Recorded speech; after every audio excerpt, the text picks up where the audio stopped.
Hello Facebook users. Do you know anything about Facebook Marketplace? If not, we will answer a little bit. Facebook Marketplace is an area dedicated to trading and exchanging goods on Facebook. This is where users can post items they want to sell and search for products to buy. Not only does it support users in buying and selling new and used goods, Facebook Marketplace also meets rental and service needs. Buyers and sellers can text to agree on price, payment method and delivery/receipt time. So are you ready to explore the world of buying and selling on Facebook Marketplace? Let's dive in. Step 1. Open the Facebook application. Step 2. Click on the menu icon, 3 horizontal lines. Step 3. Scroll down and find Marketplace.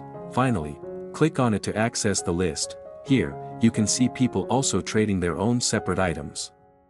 So will you be a buyer or will you also become a seller and be ready to compete with them?